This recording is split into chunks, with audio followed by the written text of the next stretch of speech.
Пророк Мухаммад, саллаллаху алейхи вассалям, сказал: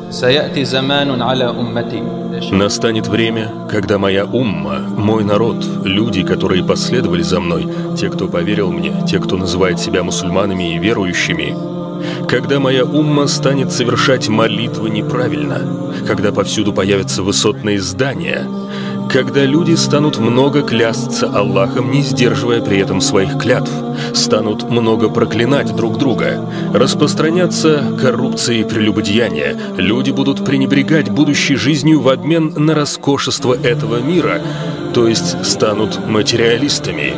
Пророк, саллаллаху алейхи вассалям, сказал: «Если вы увидите, как это происходит в ваше время, ищите убежища, ищите способ отстраниться от всего этого. Непростое решение, но нужно держаться подальше». В другом хадисе один человек сказал: «О посланник Аллаха, что значит искать убежище? Как мне найти защиту? Что ты имел в виду?» Посланник, саллаллаху алейхи вассалям, ответил так: «Прилипни к своему дому, держи рот закрытым, сдерживай язык и руки от запретных действий до тех пор, пока смерть не придет к тебе». Братья и сестры, грядут времена еще более тяжелые, чем сейчас, когда люди будут запутаны, сбиты с толку тем, что они видят и слышат, не будут знать, что им делать, куда податься и кому примкнуть. Им останется лишь сидеть в своих домах, воздерживаясь от всего этого, потому что они уже не смогут сделать что-то большее. Они хотят творить добро, но куда им податься? Хотят избегать плохого, но оно уже заполнит все вокруг. Люди часто спрашивают меня, почему ислам говорит, что все вокруг харам, запретно? Это неправда. Ислам не говорит, что все запретно. Вокруг нас стало очень много харама и нечестия, потому и кажется, что ислам запрещает все подряд. Мы с вами живем во времена, о которых пророк, саллаллаху алейхи вассалям, сказал: «Грехи будут восприниматься легко, а скромность, умеренность обесценится, и от этого перестанет цениться человеческая жизнь». Все эти хадисы можно найти в Сахих Муслим и Бухари, Тирмизи, Абу Дауда, Ибн Маджа, Ан-Нисаи, в так называемом шестикнижии хадисов. Пророк, саллаллаху алейхи вассалям, сказал о том, что молящиеся станут молиться неправильно, без должного смысла и значения слова «молиться». Свои пятикратные молитвы они будут совершать второпях, небрежно, без придания должного значения. Если на их пути встают деньги, молитва откладывается. Если что-то мирское манит их, молитва отходит на второй план. И еще он сказал о распространении высотных зданий. Информация об этом не спосылалась ни один раз. Однажды ее принес Джибриль, алейхиссалям, явившись в образе человека. Умар ибн аль-Хаттаб, да будет доволен им Аллах, рассказал: «Мы увидели, как пришел некий человек. В тот момент пророк сидел с нами в мечети. У человека была и сине-черная борода, волосы и белоснежная одежда. Он не выглядел как путник, потому что его одеяние не запылилось. Никому из нас он не был знаком. Кто же это был?» Человек уважительно заговорил с пророком, саллаллаху алейхи вассалям, задал ему несколько вопросов, последним из которых был такой: «Когда настанет последний час? Когда случится конец света?» Пророк, саллаллаху алейхи вассалям, ответил: «Вопрошаемый знает об этом часе не более вопрошающего». То есть ни тебе, ни мне это неведомо. Мы спросили у пророка о знаках приближения последнего часа. Он упомянул две вещи. Внимание! Когда мать раба Аллаха, это один из наиболее вероятных смыслов толкований, когда мать родит дочь, и эта дочь станет госпожой над своей матерью, а мать ее рабыней. В другом хадисе посланник Аллаха, саллаллаху алейхи вассалям, сказал, что сын, именно сын, мальчик, станет настолько близок с друзьями, что отдалится от своего отца. Во времена пророка такого и близко не было, даже среди иудеев и христиан. Такое поведение было чем-то из ряда вон. И мать родит дочь, которая, повзрослев, будет вести себя как госпожа своей матери и вообще родителей.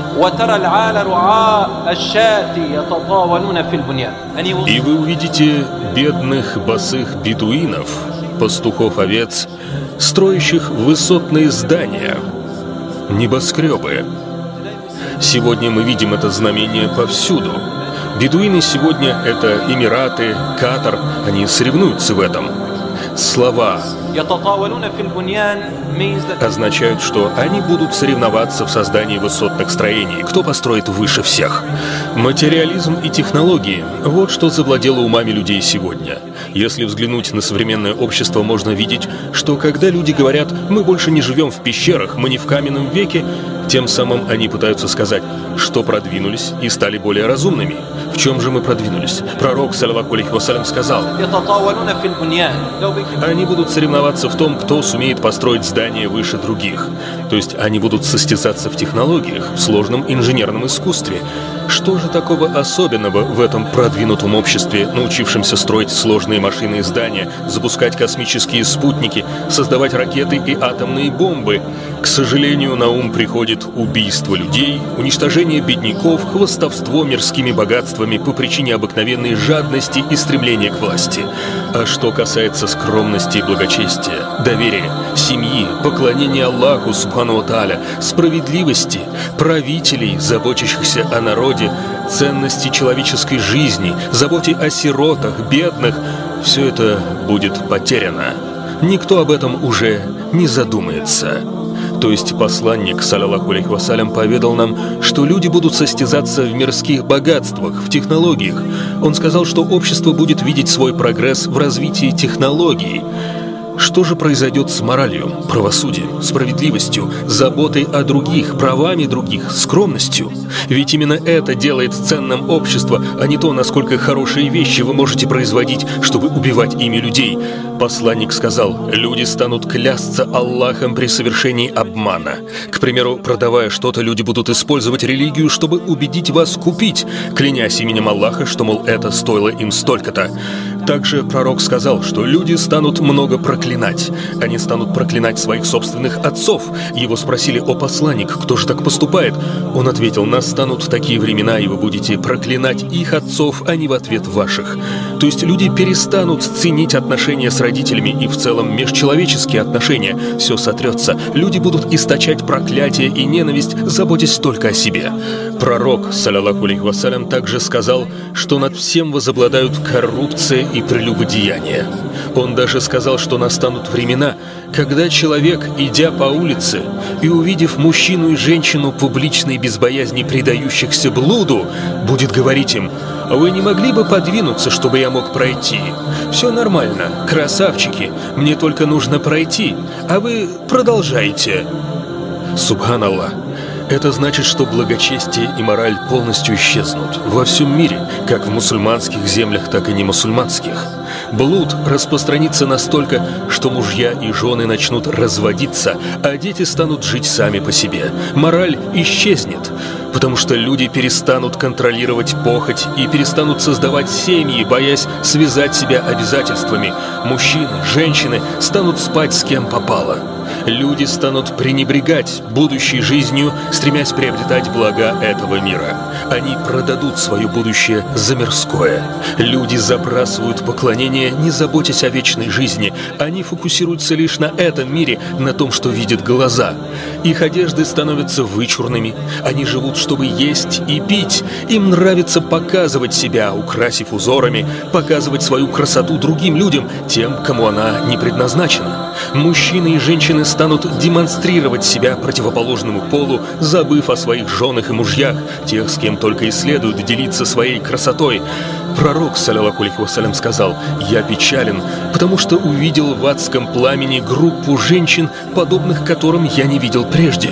Он имел в виду будущие поколения, одетые так, будто все еще голые, ходящие соблазняющей походкой, делающие модные прически, чтобы привлечь внимание к себе. Посланник, саллаллаху алейхи вассалям, рассказал о том, что увидел в будущем, поскольку в те времена всего этого не было ни у римлян, византийцев, ни у персов, ни у многобожников, ни у мусульман.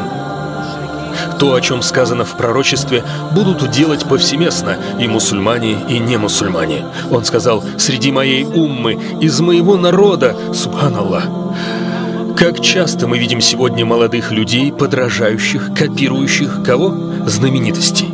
Пророк, саллаллаху алейхи вассалям, поведал нам: «Для моей уммы настанут времена, когда они начнут следовать им буквально шаг в шаг, настолько, что если даже те полезут за ящерицей в ее нору, люди последуют за ними». Его спросили: «О посланник Аллаха, ты говоришь о том, что мы станем подражать в обычаях, традициях и нравах иудеям и христианам тех времен?» Он ответил: «Да, именно». Римляне станут народом, крупнейшим по численности, мощи и влиянию. Этот хадис вы найдете в Сахих Муслим. В прошлом представители римской цивилизации называли ар-Рум. Сегодня термин ар-Рум можно отнести главным образом к европейцам. Они будут многочисленны, с наибольшим влиянием на другие народы. Тут вам и Голливуд, и Британия с Францией. У них будет огромное влияние на мою умму, сказал пророк, саллаллаху алейхи вассалям, которые станут следовать им шаг в шаг. Будет в этом и что-то хорошее, но по большей части плохое, их обычаи и мораль. Что мы видим сегодня у нашей молодежи, будь то в арабских, мусульманских странах или иных, на Западе или Востоке? Взгляните на мусульманскую молодежь. Во что они одеваются, кому они подражают, на кого хотят быть похожими? Не обманывайте себя, на кого вы хотите походить на самом деле.